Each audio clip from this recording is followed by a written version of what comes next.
A'udzubillahi minasyaitonirrajim. Bismillahirrahmanirrahim. Assalamualaikum warahmatullahi wabarakatuh. Bismillahi tawakkaltu 'ala Allah, la haula wala quwata illa billah. Asyhadu an la ilaha illallah wa asyhadu anna Muhammadar Rasulullah. Allahumma sholli ala sayyidina Muhammad wa ala ali sayyidina Muhammad. Rabbi shrahli sadri wa yassirli amri wahlul 'uqdatam min lisani yafqahu qawli. Shadaqallahul azim. Saudara-saudariku rahimakumullah dimanapun Anda berada, bahwasanya kita patut berucap syukur serta puji kehadirat Allah Subhanahu wa taala, di mana kita selalu diberikan keberkahan, selalu diberikan rahmat, taufik dan hidayahnya dari Allah Subhanahu wa taala. Untuk itu, saudara-saudaraku, marilah kita selalu mengingat, selalu berucap syukur, baik lisan kita maupun dari hati kita yang paling dalam. Pada kesempatan kali ini kami akan memberikan sebuah tema atau materi, yaitu amalanmu tidak pernah diterima, atau amalan yang tidak diterima. Amalan yang bagaimana yang ditolak oleh Allah Subhanahu wa taala itu, baik di dunia maupun di akhirat. Mungkin panjenengan di rumah bisa lihat di surat di Al-Qur'anul Karim, yaitu di surat Al-Baqarah ayat 217. Bahwasanya di situ diceritakan tentang larangan berperang di bulan Muharram, di mana bila di situ terjadi sebuah peperangan, maka Allah mengharamkannya, tidak memperbolehkannya. Di situ tidak akan pernah amalan-amalan itu diterima. Lalu apa ini maksudnya? Yaitu memerangi terhadap ajaran-ajaran Allah. Yang kami maksud, mereka memerangi ajaran dinul haq atau ajaran tauhid seperti ini. Itu termasuk orang-orang yang dimaksud di dalam ayat 217 di dalam surat Al-Baqarah. Bahwasanya orang-orang yang tidak senang terhadap ajaran Allah, yaitu ajaran dinul haq, itu secara otomatis sama saja diri kita ini memerangi terhadap Allah. Dan bentuk ketidakmauan berjalan di atas jalannya Tuhan, itu sama halnya kita telah memerangi jalannya Tuhan dan orang-orang yang berjalan di atas jalannya Tuhan. Secara otomatis, ketika kita tidak mau menerima ajaran Tuhan, jelas mereka juga tidak suka sama orang-orangnya yang membawa ajaran Tuhan. Ajaran Tuhan seperti apa? Ajaran tauhid seperti ini, yaitu ajaran mengesahkan Tuhan. Di dalam syariat yang tercantum di dalam surat Al-Baqarah tadi, bahwa di situ secara syariat, yaitu peperangannya fisik antara orang Islam dengan orang mukmin, atau orang mukmin dengan orang kafir yang saya maksud pada zaman dahulu. Sekarang pun juga begitu, tidak jauh beda. Kita melakukan peperangan antara golongan orang mukmin dengan golongan orang kafir.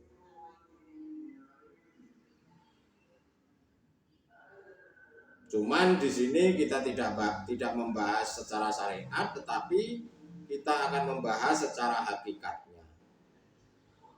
Yang kami bahas dari sudut pandang Al-Qur'anul Qadim, yaitu secara hakikatnya.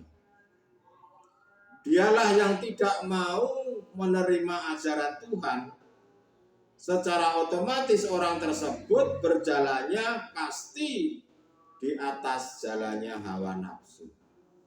Namun terkadang manusia itu sendiri yang tidak merasa dia itu berbuat salah kepada Tuhan. Tidak disadari kebanyakan manusia ini melakukan kesalahan tapi tidak merasa salah. Saudara-saudariku rahimakumullah dimanapun Anda berada, bahwasanya seluruh amalia apapun yang kita lakukan itu akan ditolak. Alasannya apa Allah itu menolak? Karena hati manusia itu tidak condong terhadap Allahnya, tetapi justru hati manusia itu condong terhadap selain Allah, yaitu condong terhadap makhluk yang berupa kesenangan duniawiah ini.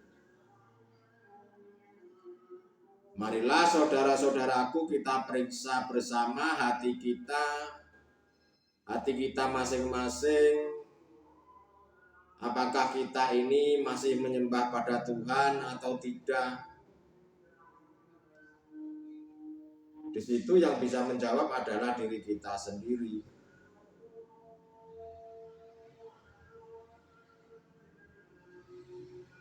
Contoh kecil saja, kenapa saya katakan ada manusia yang seolah-olah menyembah Tuhan tetapi tidak menyembah Tuhan? Contoh, saya ini beramal amalan sholat. Nah, memang gerak jasmania saya ini melakukan sholat, tetapi hati saya ini tidak bisa melakukan sholat. Kenapa saya katakan begitu? Ya karena hati saya ini tidak mengingat, tidak bisa khusyuk terhadap Allahnya. Tapi hati saya lalai terhadap Allah dalam bentuk mengingat tentang urusan-urusan duniawiah. Nah, itulah yang kami maksud bahwasanya amalan-amalan itu tidak diterima oleh Tuhan.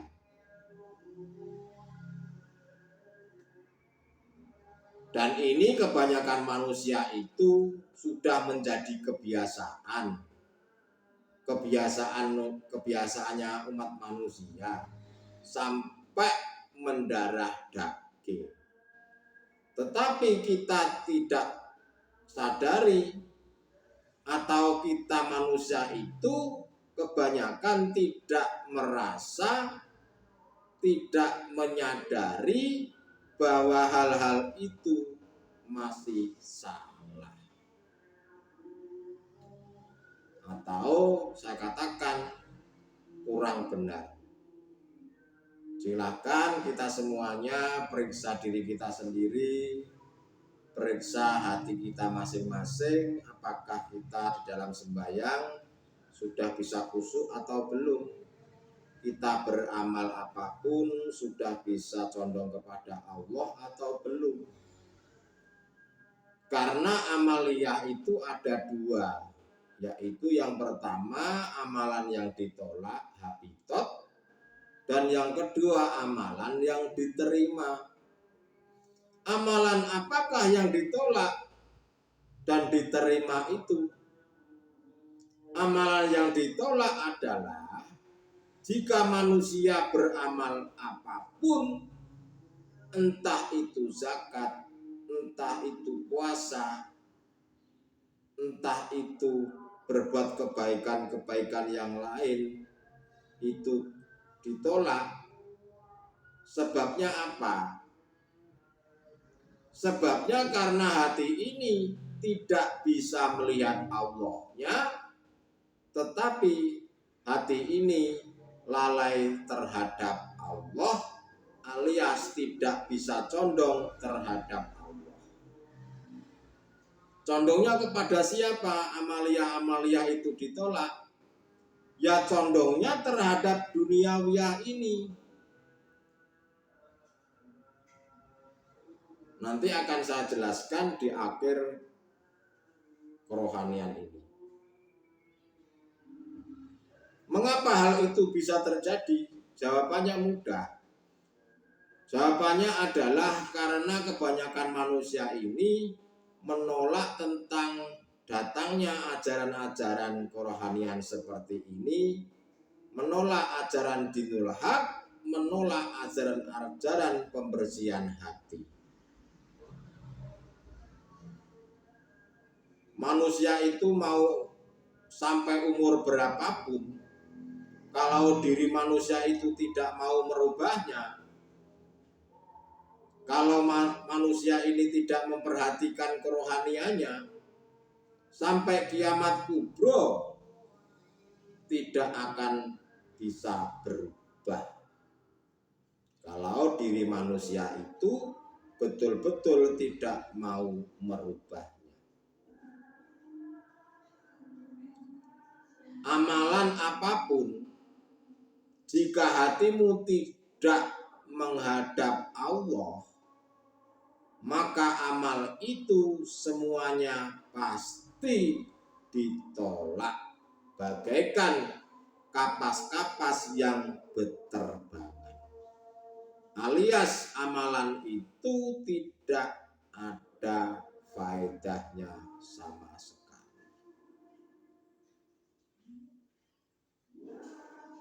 Itu kalau secara syariat. Menurut konsep hakikat, amalan ditolak atau tidak itu ukurannya adalah hati, bukan jasad atau jasmaniah ini. Jika hati manusia ini belum makrifat terhadap Allah secara hakikat, maka amalan-amalan itu pasti ditolak. Ini bukan pandangan syariat, tetapi pandangan hakikat. Saudara-saudaraku rahimakumullah dimanapun Anda berada, marilah kita koreksi diri kita masing-masing. Apakah hati kita sudah benar-benar menghadap Allah kalau beramal atau belum? Italah yang bisa menjawab adalah diri kita sendiri. Sebab perbuatan apa yang terjadi terhadap diri kita itu ada 3 golongan atau 3 tahap manusia. Yang pertama adalah perbuatan amal karena makhluk atau perbuatan amal karena manusia. Contohnya berbuat amal karena manusia ini, saya ini bersedekah atau saya memberi sesuatu kepada orang lain biar dianggap saya ini tidak pelit, biar dianggap saya ini dermawan, biar dianggap saya ini orang baik. Itulah yang dimaksud perbuatan amal karena makhluk. Itu tidak diterima oleh Tuhan. Lalu yang kedua apa? Perbuatan amal karena ingin diberikan hadiah oleh Tuhan. Seperti contoh, saya ini melakukan ibadah sholat atau melakukan ibadah-ibadah yang lainnya seperti halnya haji, puasa, sedekah dan lain-lain sebagainya. Saya beramal karena ingin diberikan hadiah Allah berupa surga. Nah, itu artinya diri manusia ini beramal karena modus, beramal tidak ikhlas. Seperti halnya contoh kita sebagai anak kecil disuruh oleh orang tua kita masih berharap upah. Padahal seharusnya tidak mengharapkan upah. Karena apa? Karena kita ini seharusnya bersyukur. Sudah diberikan mata, bisa melihat, sudah diberikan telinga, bisa mendengar, dan lain-lain sebagainya. Itu bersyukur. Tetapi namanya manusia ini masih rakus, masih modus, beramalnya karena surga. Ya itulah amal-amal yang dipandang oleh Allah itu ditolak. Alias amal itu seperti kapas yang berterbangan. Lalu yang ketiga yaitu golongan manusia perbuatan amal karena Allah semata. Artinya hati manusia ini sudah lillahi ta'ala, sudah makrifat terhadap Allah. Bahwa diri manusia ini yang di golongan ketiga ini, manusia itu sudah tidak merasakan dirinya yang beramal, alias betul-betul ikhlas orang itu. Nah inilah golongan amalan yang diterima oleh Allah. Pertanyaannya, pada saat ini, di manakah letak hati kita? Apakah yang pertama, yang kedua, atau yang ketiga? Dan yang bisa menjawab atau yang bisa merasakan adalah diri kita masing-masing. Itu artinya apa? Apakah amal kita diterima atau tidak? Yang diri kita yang bisa melihatnya sendiri. Itulah saudara-saudaraku, tema hari ini tentang amalan yang tidak diterima, yaitu amalan yang karena makhluk atau amalan karena masih mengharap-harapkan imbalan.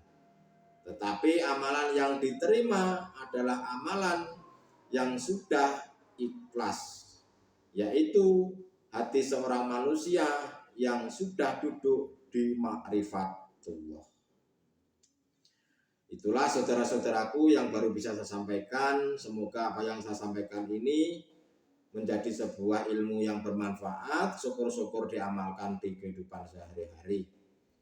Untuk itu, sebelum saya akhiri, jika ada kata-kata yang kurang berkenan atau mungkin salah di hati, saya mohon maaf yang sebesar-besarnya. Akhirul kalam, ihdinas siratal mustaqim, usikum an nafsi bi taqwallah. Wassalamualaikum warahmatullahi wabarakatuh.